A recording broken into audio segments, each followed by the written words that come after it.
ఓం నమ శివాయ. ఓం నమ శివాయ. అరుణాచలం అనంత జ్వాల, శక్తి, శాంతి, పవిత్రతల ఆలయం. శివుడి స్వరూపమే రూపం దాల్చిన మహా అగ్నిపర్వతం. ఈరోజు మీరు వినబోయేది సాధారణ కథ కాదు. జన్మ పాపాలను కాల్చే అరుణాచలేశ్వరుని మహిమ. మీరు అరుణాచలాన్ని చరిత్రగా కాదు, అనుభవంగా తెలుసుకుంటారు. సృష్టి ప్రారంభ దశల్లో బ్రహ్మ, విష్ణు మధ్య ఎవరు శ్రేష్ఠులు అనే చిన్న తగవు మొదలైంది. దానిని ఆపేందుకు శివుడు అనంతమైన జ్వాలా స్తంభంగా ప్రత్యక్షమయ్యాడు. బ్రహ్మహంసగా మారి పైకి ఎగిరాడు. విష్ణు వరాహంగా మారి లోతు తవ్వాడు. కొంతసేపటికి ఇద్దరూ అలసిపోయారు. ఆ జ్యోతి ఆది అంతం లేనిది. అప్పుడు గ్రహించారు, శివుడు మాత్రమే పరమతత్వం. ఈ అనంత జ్యోతి స్వరూపమే తర్వాత అరుణాచల పర్వతంగా మారింది. ఈ పర్వతాన్ని దర్శించడం అంటే నన్నే దర్శించడం. ఈ పర్వతం చుట్టూ చేసే ప్రదక్షిణ ప్రత్యక్షంగా నా సన్నిధి పొందినట్లే అని శివయ్య ఎంతో బాగా చెప్పారు. అరుణాచలం అగ్నిలింగం. పంచభూతాల్లో అగ్ని ఒక రూపం. ఇక్కడికి వచ్చే ప్రతి భక్తుడు చెప్తాడు, మనసులోని చెడు ఆలోచనలు కాలిపోతాయి అని, కర్మభారం తగ్గుతుందని, అంతర్మానం శాంతిస్తుందని, ఇలా రకరకాలుగా చెప్పుకుంటారు. అరుణాచలం పర్వతం కాదు, నిశ్శబ్దంలో నిలబడ్డ శివుడే. ప్రపంచంలోనే అత్యంత పురాతన ఆలయాల్లో ఇదొకటి.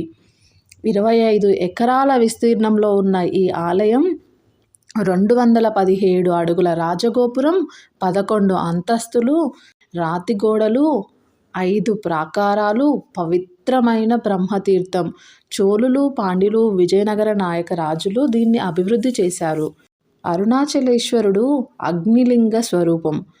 ఉన్నములై అమ్మవారు పార్వతీదేవి. ఒకసారి పార్వతీదేవి సరదాగా శివుని కళ్ళను మూసింది. ప్రపంచమే చీకటిలో కూరుకుపోయింది. ప్రాయశ్చిత్తంగా ఆమె భూమికి వచ్చి అరుణాచలంలో ఘోర తపస్సు చేసింది. ఒక కాలు మీద నిలబడి ఓం నమ శివాయ, ఓం నమ శివాయ అని జపం చేస్తూ ఉంది. అప్పుడు శివుడు ప్రత్యక్షమై ఆమెను తన పక్కన ఉన్నములై అంబగా ప్రతిష్ఠించాడు. ప్రతి ఏటా జరిగే తిరుకల్యాణం ఈ సంఘటనకు సాక్ష్యం.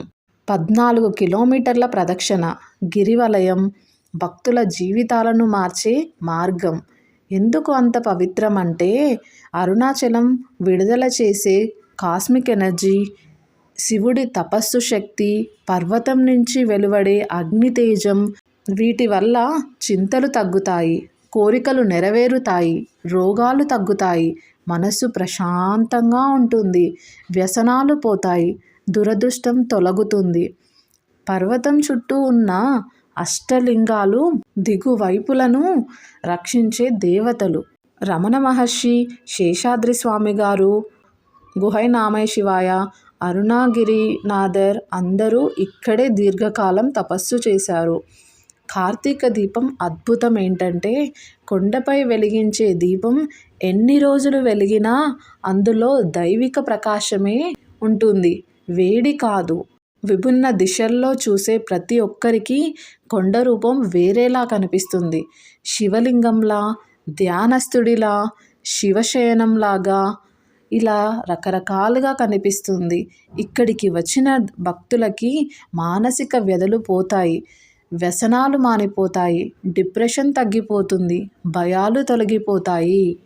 16 ఏళ్ల వయసులోనే అరుణాచలం మహర్షికి సాక్షాత్కారం ఇచ్చి అతడిని ప్రపంచ గురువుగా మార్చింది. స్కందపురాణంలోని అరుణాచల మహత్య ప్రకారం దేవతలు ఇక్కడ శివుని ఆరాధించారు.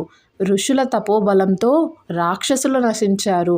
పార్వతీ తపస్సుతో ప్రపంచ శాంతి ఏర్పడింది. ఈ కొండ భూలోక హృదయం అని పేర్కొన్నారు. ఈ పర్వతం మోక్షపురి. దాని దగ్గర ఉంటే మనస్సు శాంతిగా మారుతుంది.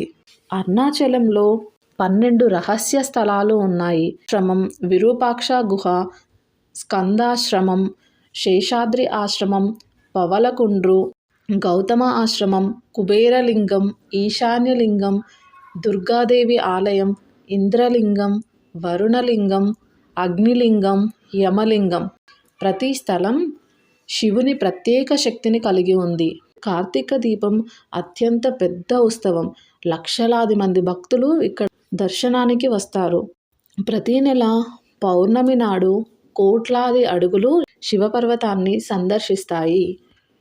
10 రోజుల ఉత్సవం. అద్భుత రథాలు, వెలుగులు, రాత్రంతా శివనామస్మరణ, ఇలా చాలా చక్కగా అద్భుతంగా ఉంటుంది.